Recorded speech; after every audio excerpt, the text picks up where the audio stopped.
marka dadkaas oo siyaasiyiinta ah ba waxa looga dhigay on arrival laakiin shacabka caadiga wax weyn ma soo kordhin kaliya waxaan oran karnaa waqtigii baa la soo koobay maxay kaga duwan tahay bariga hore si loo dalban jiray iyo hadda soo loo dalbanayo dadka Soomaaliyeed xoogoodu waxaan oran karnaa 90% iyo dheeraad waxay haystaan baasaboorka caadiga ah oo shacabku qaataan. Assalaamu alaykum warahmatullaahi wabarakaatuh. Daawadayaal soo dhawaada waxaan ku suganahay wadanka Uganda gaar ahaan caasimadda Kampala. Waxaan wareysi gaar ah la yeelanayaa Xalane Abshir Axmed oo ah nin ka faalooda arrimaha bariga Afrika sidoo kalena ah ganacsade dhanka socdaalka. Xalane soo dhaw. Waa dhawahay Wariye Axmed British waa mahadsantahay. Sida aan maanta aan warka ku hayno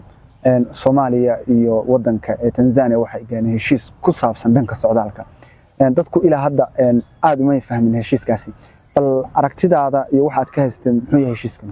heshiiskaas waxa galay dawladaha Soomaaliya iyo Tanzania oo waxaana goobjoog ka ahaa oo saxiixay wasiirka internal security-ga Soomaaliya iyo wasiirka arrimaha gudaha ee Tanzania heshiiskaasi wuxuu ahaa xooggiisa socdaalka waxaana la isku raacay baasaboor Soomaaliga in dadka haysta oo diblomaasiyiinta iyo kuwa baasaboorka loo yaqaano officialka ama surface-ka ay ku tagi karaan Tanzania bila fiise dadka kale oo caadiga ah ay sidoodii hore ay tahay oo ay soo dalban doonaan laakiin waqtigii la koobay oo 24 saac ay ku heli karaan fiisaha dalka Tanzania ama dalka wadankaas marka laga hadlayo fiisaha ama dalabka kale wali shacabku waxbay dalbanayaan maxay kaga duwan tahay bariga hore si loo dalban jiray iyo hadda soo loo dalbanayo dadka Soomaaliyeed xoogoodu waxaan oran karnaa 90% iyo dheeraad waxay haystaan baasaboorka caadiga ah oo shacabku qaataan baasaboorkaasna waagi hore marka Tanzania la aadayo waa la soo dalban jiray haddana waa la dalbanaya kaliya hadda waxa la yiri waqtigu baa la soo koobay oo 2 maalmood ama 1 maalin ku soo baxaya laakiin dadka wax loo fudeydiyay waa dadka waxay haystaan diplomatic baasaboortiga oo waxa qaata badanaa dadka high level-ka ka gaaray siyaasadda sida madaxweynaha wasiirada iyo familiyadooda dadkaasna Soomaaliya waxay ka yihiin 0.08 san sheegnay amba adduunkaba dadka haysta baasaboorka loo yaqaan surface-ka ama official-kana waa dadka wasaaradaha u shaqeeya oo saraakiisha dawladda ah dadkaasna waxay dhan yihiin wax boqolkiiba hal ka yar marka dadkaas oo siyaasiyiinta ah ba waxa looga dhigay on arrival laakiin shacabka caadiga wax weyn ma soo kordhin kaliya waxaan oran karnaa waqtigii baa la soo koobay oo waagi hore wax waqtiga dheereen jiray wuxuu ahaa waxay mari jireen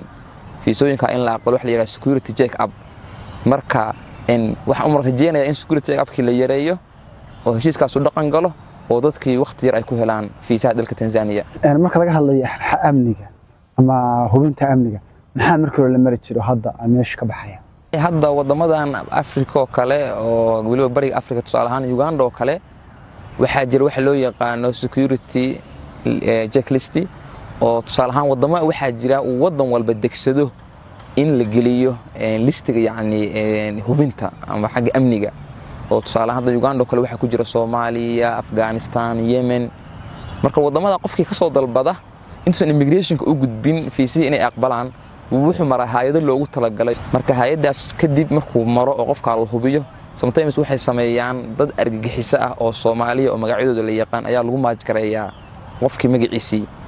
marka hadii laga waayo kale markaas waxa loo gudbiyaa hay'adda socdaalka markaas aqbashaa marka laga hadlayo Soomaalida oo kale maxaa oran karnaa hadda oo wax faa'iido oo hadda uu leedahay shacabka Soomaaliyeed heshiiska wallahi hortii waa fursad sharci ah oo lagu tagi karo dalka Tanzania marka fursad sharci markii la helo waxay kordhinaysaa ganacsigii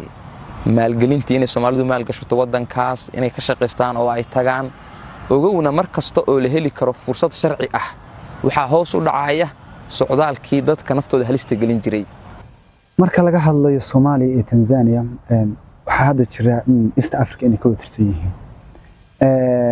mal oran karaa wali heshiiskan hadii uu soo gaabiyo in caqabad ay iman karto heshiiskan hadii sidii la rabay uu u socon waayo